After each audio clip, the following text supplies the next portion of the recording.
창세기 3장 8절에서부터 14절의 말씀입니다. 다 찾으신 줄 알고 교독하겠습니다. 그들이 그날 바람이 불 때 동산에 거니시는 여호와 하나님의 소리를 듣고 아담과 그의 아내 여호와 그의 아내가 여호와 하나님의 낯을 피하여 동산 나 사이에 숨은지라.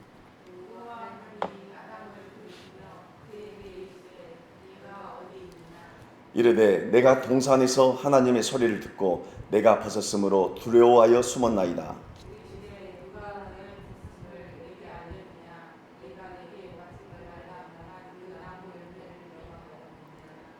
아담이 이르되 하나님이 주셔서 나와 함께 있게 하신 여자 그가 그 나무 열매를 내게 주므로 내가 먹었나이다.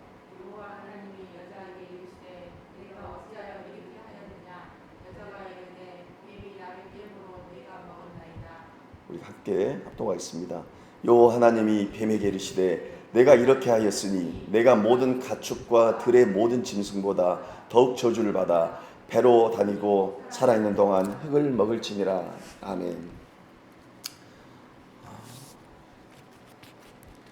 중매쟁이 아시죠?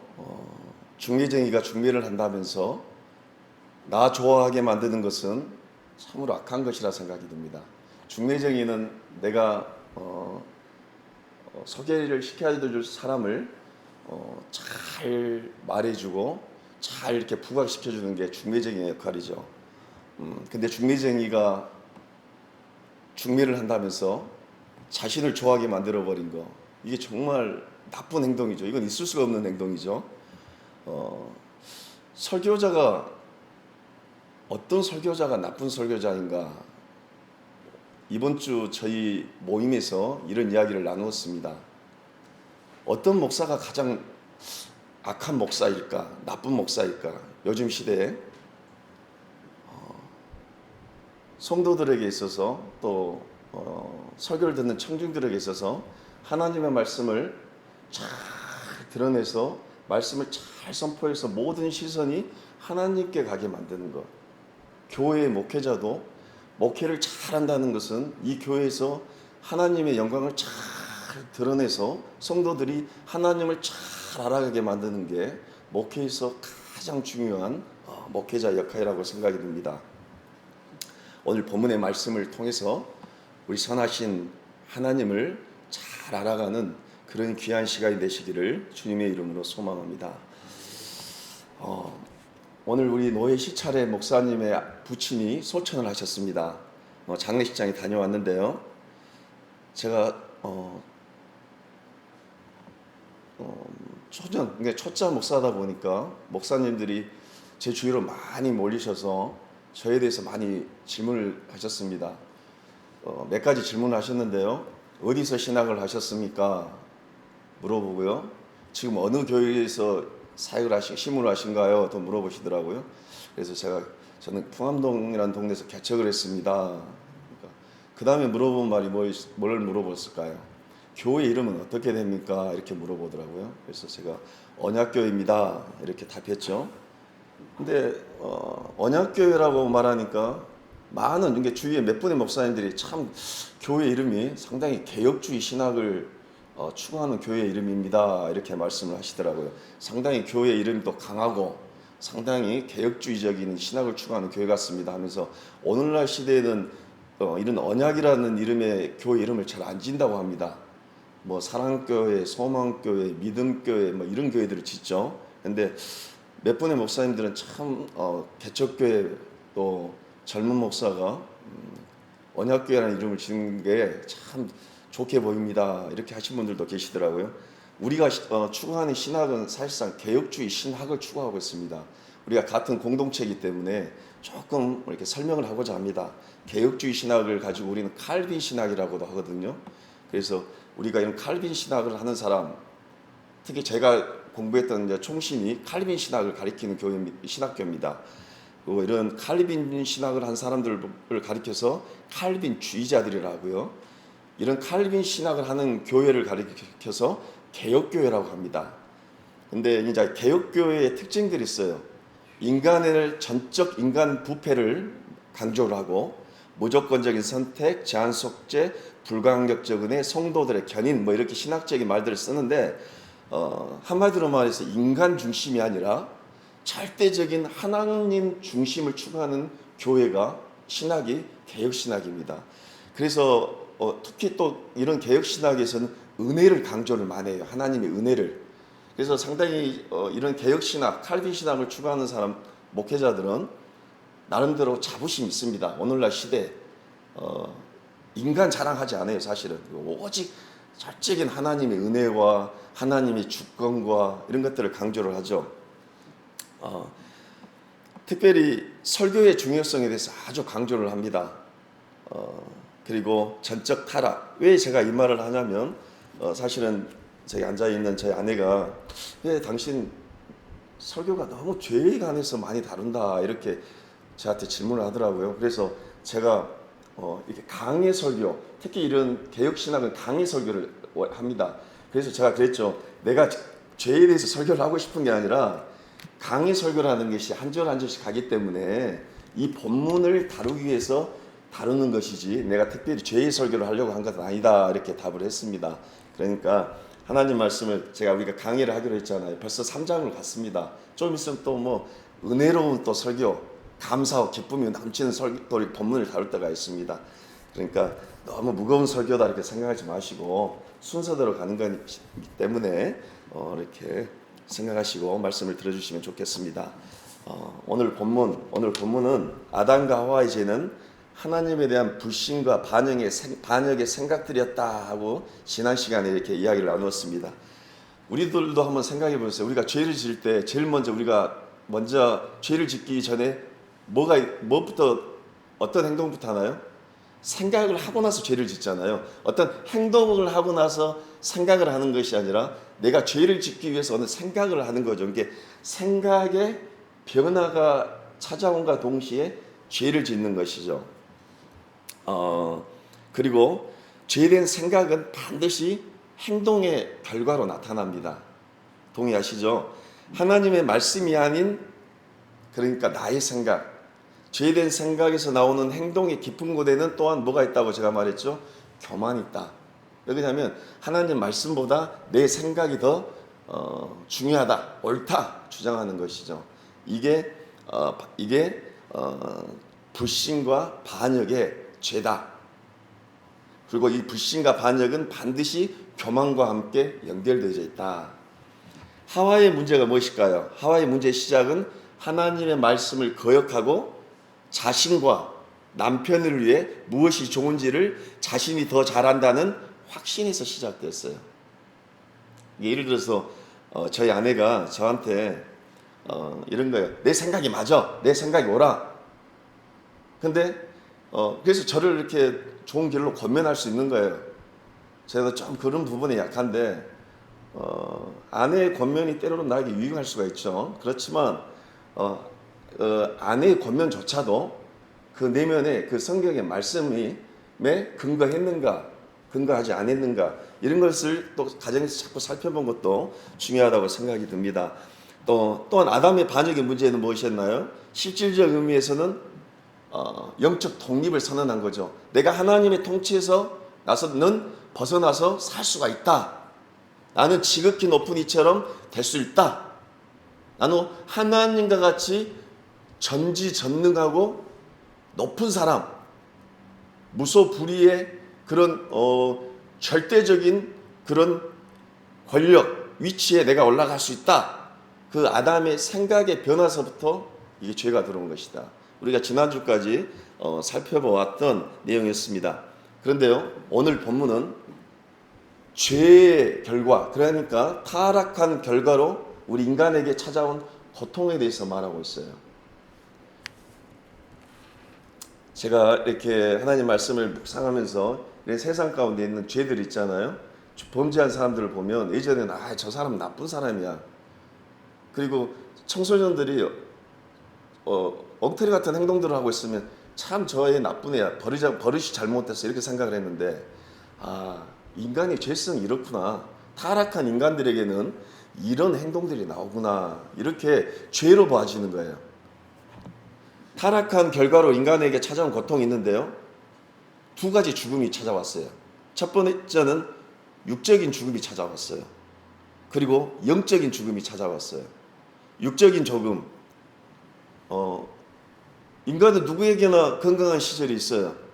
하지만 시간이 지날수록 아무리 좋은 운동을 하고 아무리 좋은 음식을 먹고 어떤 약을 먹고 건강검진을 잘해도 이게 변하지 않는 원칙은 인간은 늙고 병들어 반드시 죽게 됐다는 거예요. 아무리 적절한 약을 한번 드셔보세요. 비타민을 먹고 어떤 약을 먹더라도 결국 인간의 육신의 결론은 죽음에 이른다고 성경은 말하고 있어요. 창세기 2장 17절에 우리가 살펴봤듯이 선악을 알게 하는 나무의 열매를 먹지 말라. 이거 하나님의 말씀이에요. 하나님의 말씀이 틀림없는 하나님의 말씀이잖아요. 하나님은 하신 말씀을 반드시 성취하시거든요. 선악을 알게 하는 나무의 열매는 먹지 말라. 내가 먹는 날에는 반드시 죽으리라. 하나님께서 말씀하셨어요. 근데 아담과 하와가 선악을 알게 하는 나무의 열매를 먹었어요. 반드시 인간은 죽게 되어 있어요. 에베소서 2장 1절에서는 그때의 허물과 죄로 죽었던 내버려요. 인간은 죽은 존재라는 거예요. 자, 육신의 죽음만 있나요? 또 성경은 영적인 죽음을 말하고 있어요. 인간은 동물과 다르게 원래는 하나님을 인식하는 존재로 지어졌어요. 우리는 하나님을 인식하잖아요. 하나님 은혜로 이렇게 구원함을 받았기 때문에 이제는 하나님을 인식하는 존재가 됐어요. 또렷하게 인식을 하지는 못하지만 그래도 우리는 죽은 자에서 하나님께서 새 생명을 주셔서 살아있는 자로 됐어요. 하지만 세상 사람들은 하나님을 인식을 하지 못해요. 인간에겐 두 가지 죽음이 있다. 육신의 죽음, 영적인 죽음. 성경은 그 두 죽음을 말하고 있어요. 자, 죽음만 말하고 있느냐? 또 성경은 우리를 보고 뭐라고 말하냐면 하나님으로부터 소외된 존재라고 말하고 있어요. 소외. 버림받은 존재죠. 아담은 동산으로 찾아오신 하나님의 얼굴을 피했어요. 이것이 곧 불행이라는 거예요. 성경은. 하나님의 얼굴을 피하는 것, 하나님의 낯을 피하는 것, 이건 성경을 뭐라고 말하고 있냐면 이걸 가리켜 불행이다 이러는 거예요. 피함은 곧 하나님으로부터 소외와 연결되는 거예요. 생각해 보세요. 누군가가 내가 여기 있는데 여기 이렇게 앉아 있는데 알아도 이렇게 모른 척 한다고 생각해 보세요. 이거 우리 흔한 말로 왕따 당한다잖아요. 세상 사람들한테 왕따만 당해도 소외만 돼도 이것처럼 서럽고 불편한 것이 없어요. 근데 하나님으로부터 소외를 당해버렸어요. 타락한 인간은 불쌍한 존재가 되어버린다는 것이죠. 사실상 모든 죄의 결과 중 가장 두려운 것이 뭐냐면 하나님으로부터 소외당하는 거예요. 그리고 우리 모두는 하나님의 도움 없이는 하나님에게로 돌아갈 길을 찾을 능력이 없다고 그래요. 고린도전서 2장 11절은 14절은 죽은 시체와 같다고 그래요. 우리를. 오직 요한복음 6장 44절에는 나를 보내신 아버지께서 이끌지 아니하시면 아무도 내게 올 수 없다는 거예요. 하나님의 은혜가 아니고서는 하나님이 우리를 불러주시지 않는다면 우리는 어쩔 방법이 없는 무능력한 존재다. 우리 인간에 그렇게 성경은 말해버리고 있어요.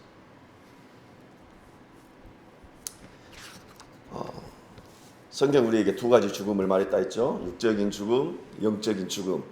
그리고 우리는 하나님께 소외된 자다. 비참한 존재죠. 아무리 내가 뭔가를 해서 오랫동안 살아서 뭔가 이룰 것 같지만 결국은 인생은 죽는 거예요. 허무하는 거지 인생은. 근데 그 육신만 죽으면 또 모르냐. 영적으로 죽어버려서 하나님을 인식도 못하고 하나님부터 소외된 줄 이걸 가지고 우리는 비참하다 말하지 않습니까? 아, 나 인생 비참하다. 사실상 비참함은 이런 상태에 놓인 것을 깨달았을 때 비참하다고 하는 거예요. 좀 내 삶 가운데서 좀 힘들고 어렵고 이런 문제를 가지고 내 인생 비참하다. 그렇게 말한 게 아니라 성경이 말한 우리 인간의 존재를 알았을 때, 내 인생 비참한 존재구나. 자, 그렇다면 이렇게 비참하게 타락한 인간들의 추한 모습을 성경은 뭐라고 지적하고 있는가? 오늘 본문은 뭐라고 지적하는가? 한번 오늘 본문의 말씀을 듣고 한번 살펴볼까요? 이 비참한 우리 인간들은 교묘해진다고 말하고 있어요. 교묘해진다. 교묘해진다는 뜻 아시죠? 자, 이 안에 오늘 본문에는 이 안에 어떤 것들이 농축이 되어 있냐면 거짓말을 해요. 그리고 핑계로 일축해요. 거짓말과 핑계로 일축한다. 창세기 3장 4절에서부터 5절의 말씀은 뱀이 거짓말을 하고 있는 거예요. 뱀이 여자에게 이르되 너희가 결코 죽지 아니하리라 이랬잖아요. 근데 아까 성경 우리가 살펴보았듯이 2장 17절에는 하나님께서 선악을 알게 하는 나무 열매를 먹지 말라 내가 먹는 날에는 반드시 죽으리라 하나님께서 말씀하셨어요. 근데 뱀은 하와에게 너희가 결코 죽지 아니하리라. 지금 꼬드긴 거예요. 지금 거짓말이죠. 근데 이 거짓말은 완전한 거짓말이 아니에요. 진실을 첨부한 어느 거짓말이에요. 거짓말인데 교묘하게 거짓말이에요. 속이는 거죠. 인간의 죄로 얻는 결과는 범죄함이죠. 그리고 그것에 대해서 벗어나는 시도는 또는 어떻게 나타나냐면 자신의 책임을 다른 사람에게 떠넘겨요. 창세기 3장 12절에 볼까요? 하나님께서 11절에 이렇게 질문했어요. 내가 너에게 먹지 말라 명한 그 나무의 열매를 너가 먹었느냐? 하나님께서 아담에게 말씀하셨어요. 근데 아담이 뭐라고 하셨나요? 하나님이 주셔서 나와 함께 하신 여자 그가 그 나무 열매를 내게 주므로 내가 먹었나이다. 이게 무슨 뜻인가요? 하나님 탓하는 거예요. 피조물인 아담이 창조주 하나님께 핑계를 떠맡기는 거예요. 하나님이 내게 주셔서 나와 함께 하게 하신 그 여자 하와가 나를 먹게 했기 때문에 나는 그 열매를 제가 먹었습니다. 이래버리는 거예요. 다른 사람들에게 죄를 전가함으로 그것을 내 죄를 덮으려는 아주 악한 어느 행동들이죠. 오늘날 우리 시대에도 마찬가지예요. 왜냐? 우리는 죄의 본성을 타고났기 때문에 한결같아요. 저는 법정에 서본 경험은 없습니다만 TV나 이렇게 영화 같은 걸 보면 법원에서 죄진 사람들은 다 한결같이 뭐라고 말하네. 무죄를 선언하고 있어요. 저 화성 연쇄살인 사건을 처리했던 사람도 화성 연쇄 사건이 드러나기 전까지는 자기가 무죄라는 것을 주장을 하는 거예요. 한결같은 거예요. 오늘날 살고 있는 우리들도. 오늘 본문을 보면서 좀 이렇게 살면 좋겠다. 좀 잘못이 있다면 좀 시인하고 용서도 구하고 그렇게 좀 살았으면 좋겠다 이런 생각을 해봤어요. 근데요, 뭐가 문제일까? 제 자신에게도 생각해 보니까 시인하고 내 잘못을 시인하고 용서를 구하는 거에는 뭐가 필요할까? 딱 생각해 보니까 용기가 필요해요. 용기가 없는 거예요. 내가 저 사람에게 내 잘못을 시인하면 저 사람이 나를 또 추후에 날 좀 더 깔볼까? 또 저 사람이 나한테 좀 더 나중에는 내가 용서를 구하니까 나중에는 또 이런 일로 나를 힘들게 할까? 사실 두려움이 있는 거예요. 근데요, 이런 인간의 이런 교활함은 특히 이런 핑계의 문제는 핑계를 잘 대는 사람들을 한번 봐보세요. 대부분의 어디다 핑계를 대냐면 내가 속한 조직에다 핑계를 대요. 그리고 사회에 핑계대요. 요즘 우리나라가 이런 모양이어서 우리나라가 이렇게 내가 이렇다. 그리고 심지어 교회에 핑계를 대요. 내 신앙의 문제인데 아이고 우리 교회는 뭐가 잘못되고 우리 교회는 뭐가 이렇기 때문에 우리 교회 때문에 내 신앙이 자라지 않는다. 사실 자신의 신앙의 문제인데.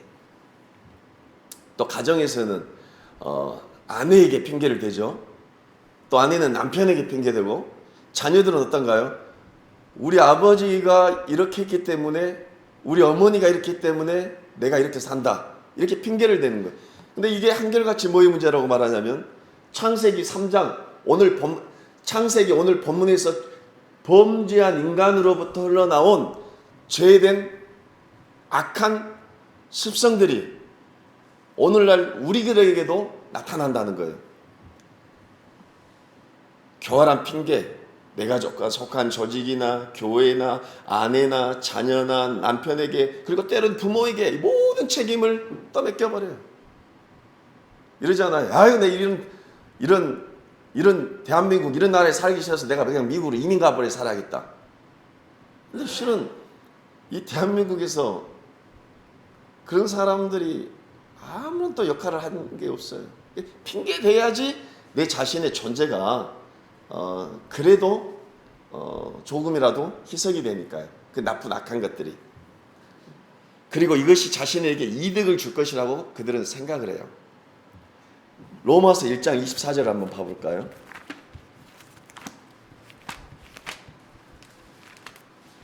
로마서 1장 24절의 말씀을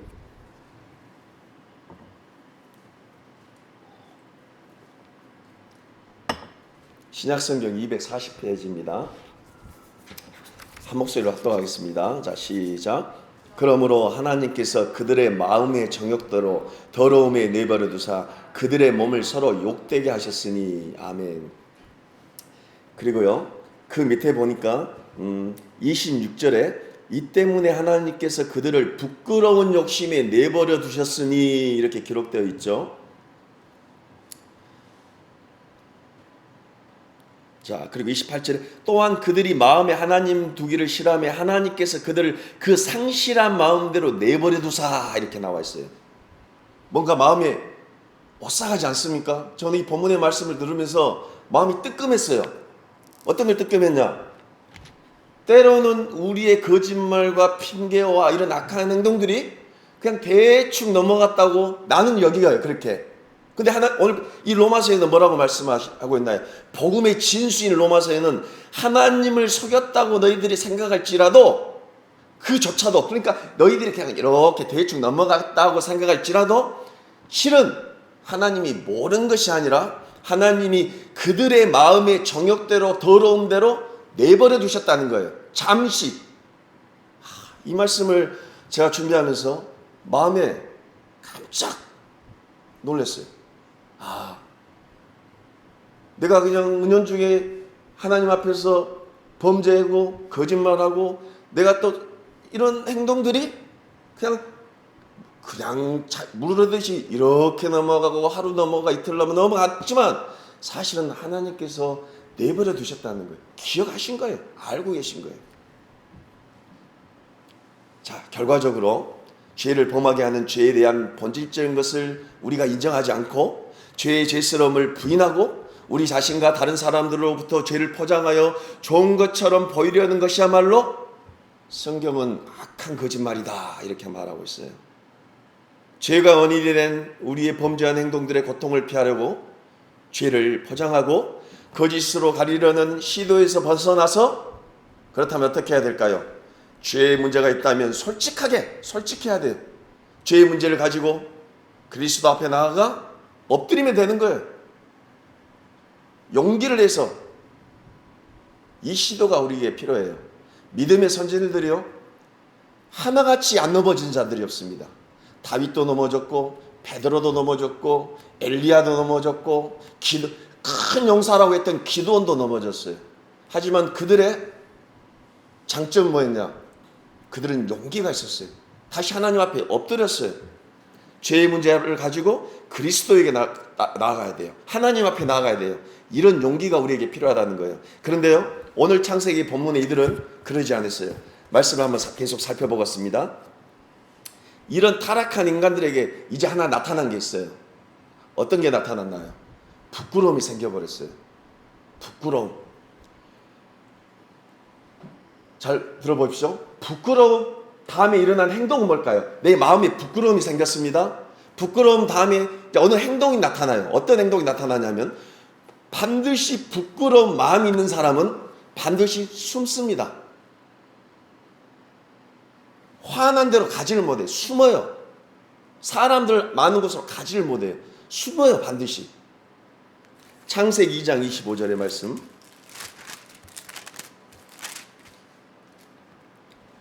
제가 읽겠습니다. 아담과 그의 아내 두 사람이 벌거벗었으나 부끄러워하지 아니하니라 그랬어요. 죄 짓기 전에 인간은 부끄러움이 없었어요. 하나님 앞에서 완전했어요. 그렇게 부끄러움이 없었어요. 그런데 그리고 또 부끄러워할 이유도 없었어요. 범죄한 인류의 조상 아담과 하와는 하나님 앞과 서로 간에 자신들이 벌거벗었다는 사실을 깨닫고 오늘 본문에서는 부끄러워했다 했어요. 오늘 보면 창세기 3장 9절에 이르되 내가 동산에서 하나님의 소리를 듣고 내가 벗었으므로 두려워하여 숨었다 그랬어요. 이 숨었다 이게 무슨 뜻이냐면 부끄러웠다는 거예요. 벗었으므로. 왜냐하면 2장 25절에는 벗었으나 부끄러워하지 않았어요. 근데요 오늘 본문에서는 내가 벗었으므로 두려워하여 숨었다. 부끄러움이 찾아와 버렸어요. 자, 이 부끄러움이 있는 자들에게는 또 어떤 것이 나타나는 비교의식이 반드시 생겨요. 우리들이 자꾸 비교하잖아요. 이건 뭐냐면 내가 부끄러우니까 비교하는 거예요. 그리고 이 부끄러움을 가리기 위해서 다른 것들로 막 포장을 해버려요, 인간이.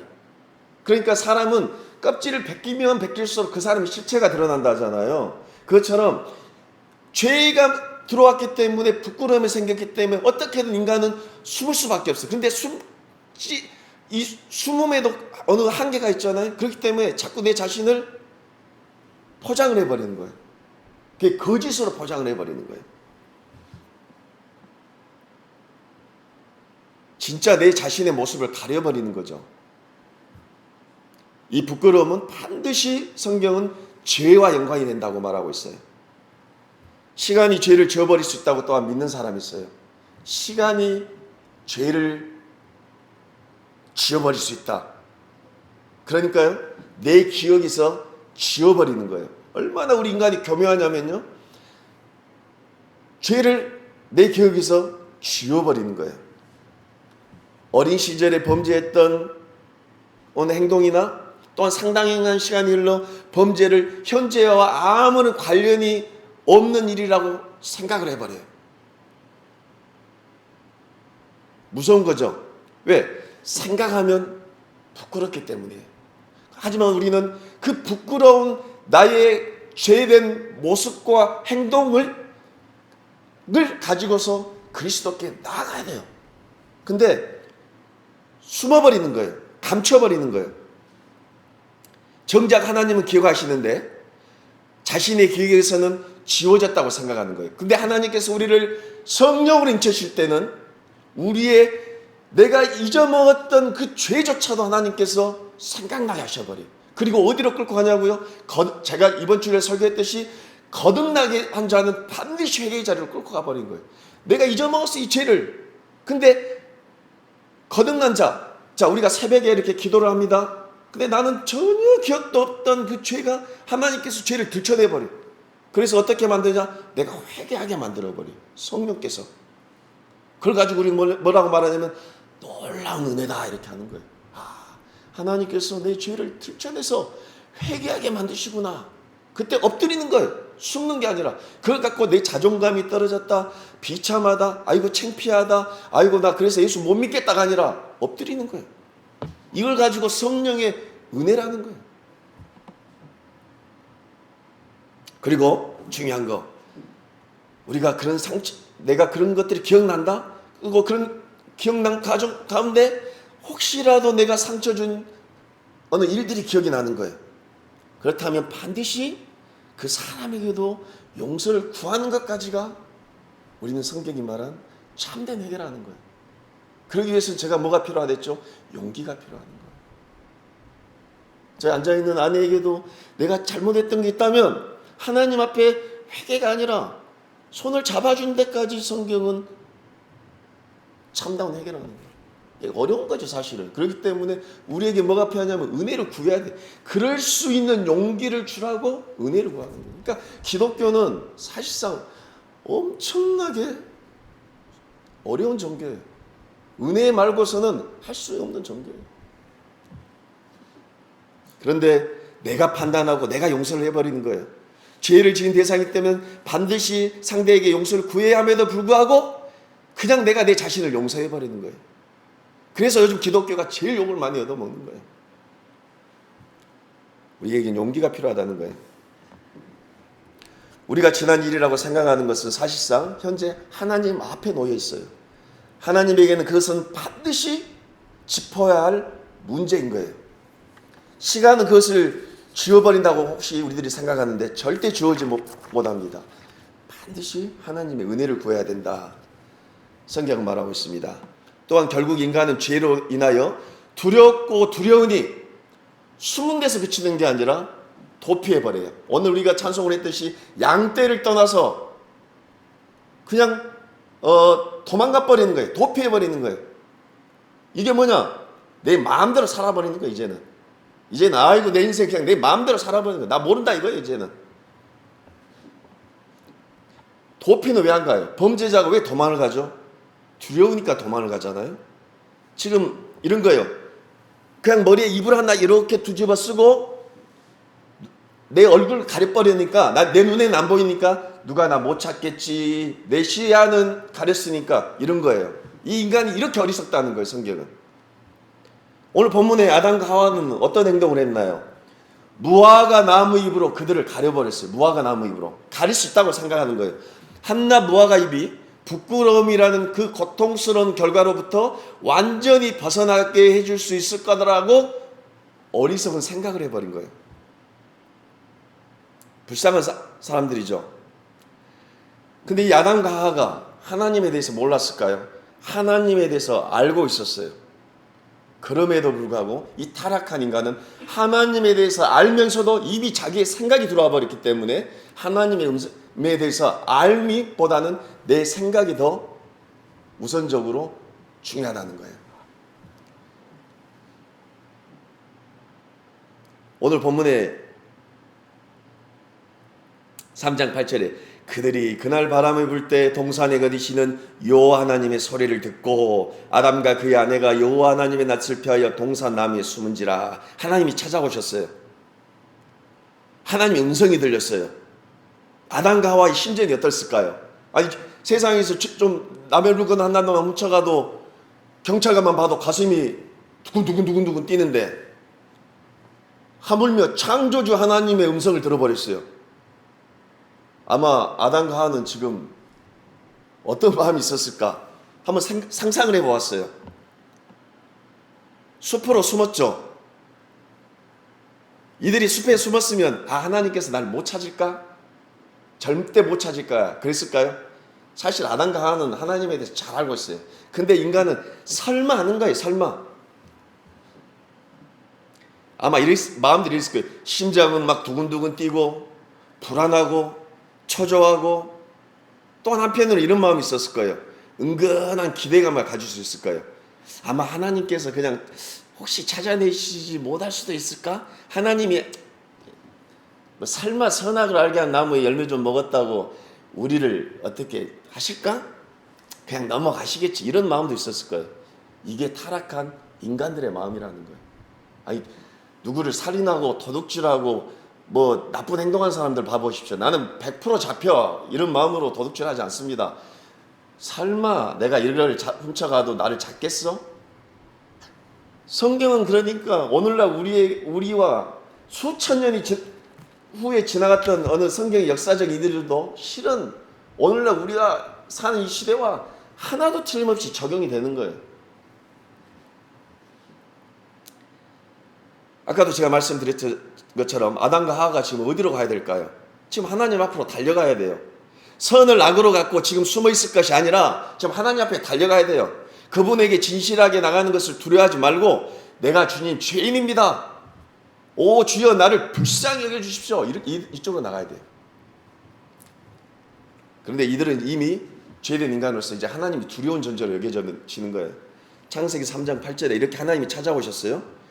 그런데요 오늘 본문을 우리가 읽으면서 오해하는 부분이 있어요. 혹시 그동안 성경 창세기 읽으시고 내가 혹시 오해했는가 안 했는가를 한번 잘 한번 살펴보시길 바랍니다. 아담과 하와가 범죄를 했죠. 그러니까 하나님이 찾아오실 때 뭔가 몽둥이 하나 들고 요거 죽일 듯이 찾아왔다. 대부분 우리들이 그렇게 생각을 해요. 그런데요, 하나님은 그 전과 같이 아담과 하와를 지금 찾으셨어요. 하나님의 모든 태도는 그 전과 똑같아요. 그들이 그날 바람이 불 때 이렇게 기록되어 있어요. 그런데요, 원어에서는 어떻게 기록되냐면 시원한 바람이에요. 산산한 바람이 불 때 그들을 놀라게 하지도 않아요. 그들을 부르시면서 하나님께서 오세요. 여호와 하나님의 소리를 들었다 이렇게 들어있잖아요. 그러니까 아담아, 하와야, 너희들 어디 있느냐 이렇게 하나님이 찾으신 거예요. 지금 시원한 바람이 불 때. 그러면 이전에 범죄하지 않았던 아담과 하와 같으면 어땠을까요? 주님, 하나님, 저 여기 있습니다 하면서 기쁨으로 맞이했을 거 아니에요. 그럼 오냐? 오늘 우리가 상상이 가시죠? 그런데 그들은 놀라버리는 거예요. 숨어버려. 두려워하고. 이제는 그 선하시고 사랑스러운 하나님이 이제 나한테 두려운 존재예요.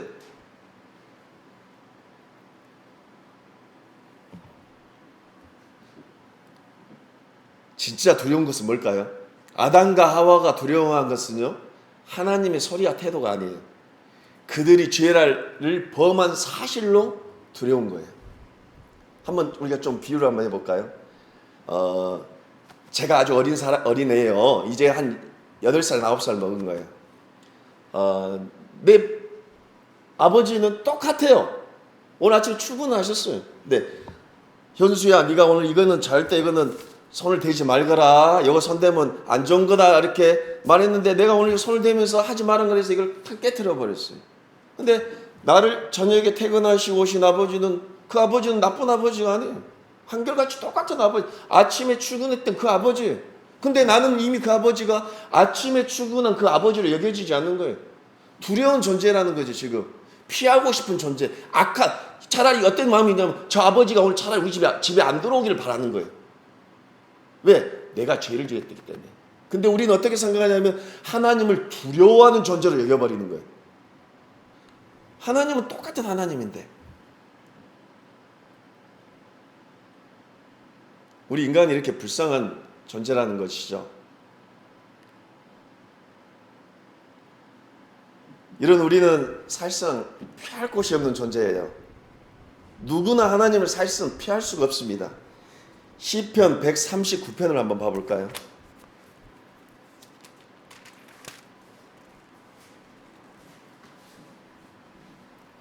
(139편) 7절의 말씀을 보겠습니다.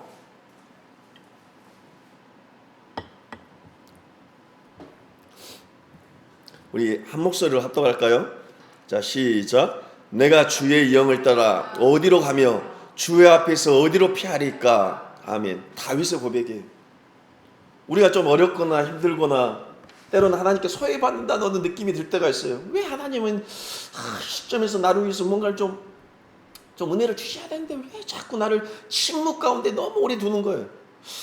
하나님의 음성이 좀 된다. 때로는 하나님께서 우리에게 침묵 가운데 어느 시간을 주시거든요. 막 물밀듯 끼시면 오늘 기도하면 내일 막 응답 받고 이럴 때도 있지만 때로는 이게 하나님께서 나를 버리셨나? 왜 이렇게 오랫동안 침묵되는 건데. 그럴 때 이 말씀을 저는 이렇게 묵상하면서 내가 주의 영을 떠나 어디로 가며 주의 앞에서 어디로 피하니까 이런 거예요. 주님이 나를 안 돌보시면 내가 어디 가겠습니까? 이렇게 고백을 하는 거예요. 우리는 피할 곳이 없어요. 선지자 요나 대표적으로 하나님을 피한 선지자죠. 하나님 말씀이 싫었어요.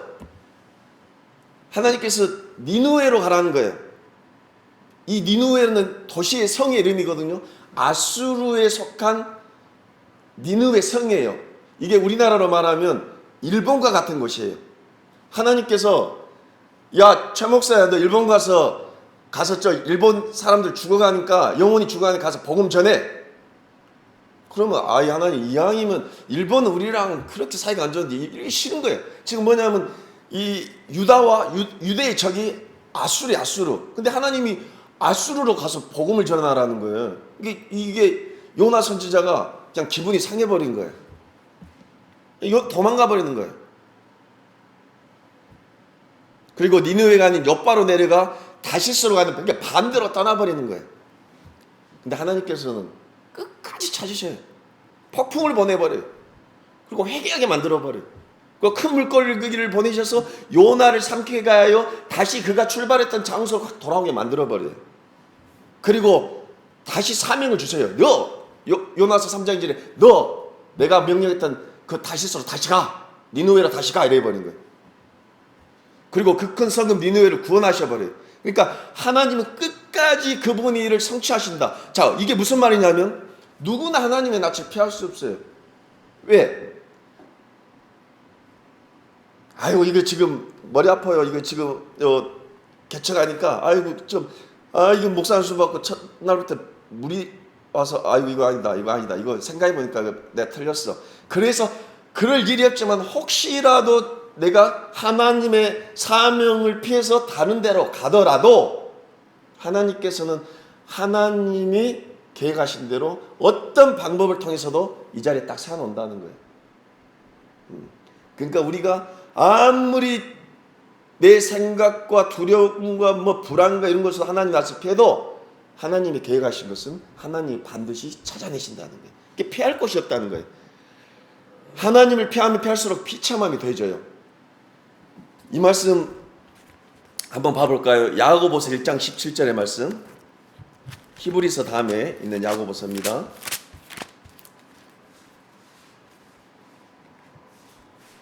신약성경 371페이지입니다.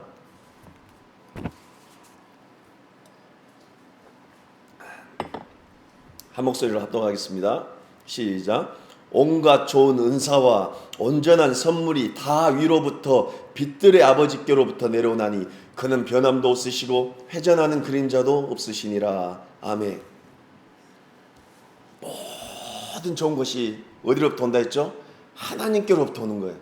여기서는요, 그냥 어느 영적인 어느 그 좋은 것도 있지만 우리가 이 세상에서 살아가면서 우리가 누려야 될 그런 축복조차도 이 모든 것이란 것은 빠짐없이 다 하나님이 주신다는 거예요. 근데 이 좋은 것을 피하고 다른 오물과 같은 쓰레기를 찾으러 딴 곳으로 간다? 야고보서 사도는 뭐라고 말했나요? 모든 좋은 것이 하나님께로부터 온다는 거예요. 그러니까 우리에게 하나님이 없다면, 우리가 그분에게 도망간다면 너희는 거지와 같은 그런 존재일 뿐이다, 이렇게 말해버리는 거예요. 그러니까 거지들이 그 땅바닥에서 뭣도 좀 줍고 이것 좀 줍고 이것 좀 주워가지고 이것이 제일 좋은 거다. 그러니까 곰을 막 주는 사람도 있어요. 제가 안 쓰시는 분도 계세요. 곰을 제가 이전에 사역했던 교회 목사님이에요. 교회는 작은데 교회에다 오물 쓰레기를 하나, 근데 그 중에 저보고 하나 집에 필요한 거 가져가라고 하는데 진짜 가져갈 게 없어요. 오늘 이 야고보서 이 본문의 말씀은 뭐냐면 하늘에 좋은 것을 다 준다고 하는데 우리는 세상에 나가서 아무 쓸데없는 것을 좋은 거다 갖다 놓고 여기에 보하다 하는 거예요. 지금 모든 좋은 것이 하나님께로 온다는 게 너희들 피하지 말라는 거예요. 아무리 피해도 설사 우리가 피한다고 하더라도 우리를 부르시는 하나님 앞에 우리는 반드시 서게 될 것이다. 성경은 말하고 있습니다. 계시록 20장 12절에서부터 13절에 마지막 심판 때 하나님은 우리를 반드시 부르신다는 거예요. 피할 곳이 없는 거예요. 너가 어디 있느냐? 그 부르심은 반드시 우리를 하나님 앞으로 이끈다는 거예요. 불붙은 떨기나무 앞에서 나무에서 모세를 부르셨을 때 모세는 즉각적으로 응답을 했어요. 죽은 나사로도, 심지어 육적으로 죽은 나사로도 예수님의 부르심에 무덤에서 응답했어요. 하나님의 심판의 부르심, 하나님의 그 부르심에는 우리들이 숨을 것도 없고 피할 것도 없다는 거예요.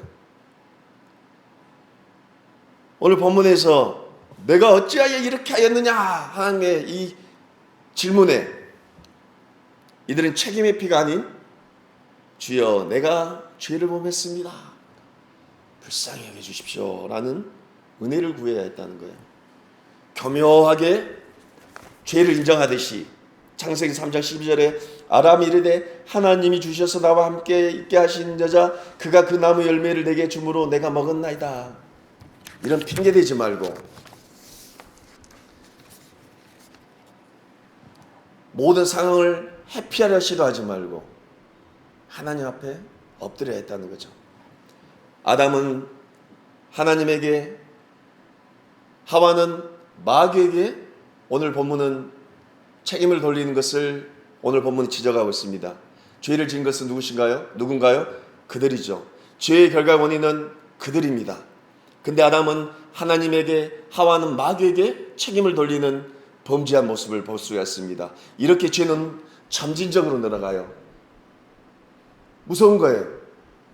소도둑이 바늘도둑 되듯이 죄는 조금씩 점진적으로 늘어간다고 말하고 있어요. 그리고 죄는 어디서나 똑같은 방식으로 행해지고 결국은 죄란 나에게서 끝나는 것이 아니라 하나님의 선하심을 공격하게 됐다는 거예요. 창세기 3장 14절에는 하나님의 최종 판결이 내려집니다. 여호와 하나님이 뱀에게 이르되 내가 이렇게 하였으니 내가 모든 가축과 들의 모든 짐승보다 더욱 저주를 받아 배로 다니고 살아있는 동안 흙을 먹을지니라. 죄의 출발점인 뱀에게 먼저 저주가 선포됩니다. 그런데 정말 재밌는 거예요. 그리고 당연히 따라와야 할 하와와 아담에게는 잠시 심판선언이 유보됩니다. 그리고 원시복음이 선포됩니다. 원시복음, 첫 하나님의 복음의 선포가 선포된 게 창세기 3장 15절입니다. 은혜 언약이라고 해요. 우리가 세 가지 언약을 말하고 있는데, 자, 은혜 언약, 내가 너로 여자와 원수가 되게 하고 내 후손도 여자의 후손과 원수가 되게 하리니, 여자의 후손, 여기서 여자의 후손은 예수 그리스도를 가리키죠. 여자의 후손은 내 머리를 상하게 할 것이요 너는 그의 발꿈치를 상하게 할 것이니라 하시고, 자, 하나님의 은혜를 창세기 3장 15절에 선포하고 있습니다. 다음 시간에 이 은혜 언약에 대해서 이야기를 나누겠습니다. 이 행위 언약에서 은혜 언약을 약속하신 내용에 대해서 살펴볼 건데요. 우리 교회 이름이 언약교회입니다. 언약이란 주제가 어떤 뜻이 담겨 있고 성경은 언약을 뭐라고 말하고 있는지 언제 한번 시간을 내서 설교하겠습니다. 말씀을 정리하겠습니다. 아담과 하와는 즉각 추방되는 벌을 받지 않았어요. 하나님은 심판을 연기하셨습니다. 하나님 예수 그리스도, 즉 주님을 믿는 모든 사람을 대신해 벌을 감당하실 예수 그리스도에게 먼저 선언을 하셨습니다. 여러분들이 구원하는 믿음에 의해서 예수 그리스도 안에 있다면, 즉 우리에게 내려질 유죄 판결은 이미 그리스도에게 내려졌습니다. 이것이 복음이죠. 우리가 받을 형벌을 그리스도가 대신 받으셨습니다. 그리스도는 우리를 위해서 하나님의 그 험한 형벌을 받으셨습니다. 죄의 권세를 이기시고 하늘로 승천하셔서 하나님 부편에 앉으셔서 우리를 여전히 인도하시고 계십니다. 만약 우리들이 예수 그리스도 안에 있지 않다면 우리들은 하나님의 그 판결을 그대로 유보되고 있고 마지막 심판 때 우리들에게 이런 심판은 선언될 것입니다. 하지만 우리는 주 안에 있는 자들이고 죄의 권세에서 자유함을 얻었고 영원한 생명을 얻어 이제는 죄에 대하여 죽고 의에 대하여 산 자입니다. 놀라운 그 주님의 은혜가 아니고서는 도저히 우리 자신을 설명할 수 없습니다. 이것이 복음입니다. 기도하겠습니다. 거룩하신 하나님 아버지, 하나님의 거룩하신 앞에 우리의 죄를 인정합니다. 우리의 모든 위선과 교만에서 우리를 깨끗하게 하여 주시고 성령으로 우리를 밝혀 주시옵소서. 사람들 앞에 드러나는 우리의 행동뿐만 아니라 우리 안에 있는 가장 은밀한 생각들을 날마다 우리가 점검하여 거룩하신 하나님 앞에 범죄한 것들을 우리가 증오하고 우리의 죄와 악덕을 우리가 미워하면서 오직 성령으로 날마다 새롭게 하여 주옵소서. 날마다 예수 그리스도의 지체가 되어 그리스도의 순수함에 참여하는 것 외에 다른 헛된 것을 구하지 않게 하여 주옵소서. 하늘나라에서 우리가 완전한 안식을 누리는 그날까지 원수 마귀와 이 세상의 전투에서 날마다 승리하게 하여 주옵소서. 이 은혜를 언약교회 모인 우리 모두에게 있게 하여 주옵소서. 예수 그리스도 이름으로 간절히 기도드리옵나이다. 아멘. 찬송가 516장 찬송하겠습니다.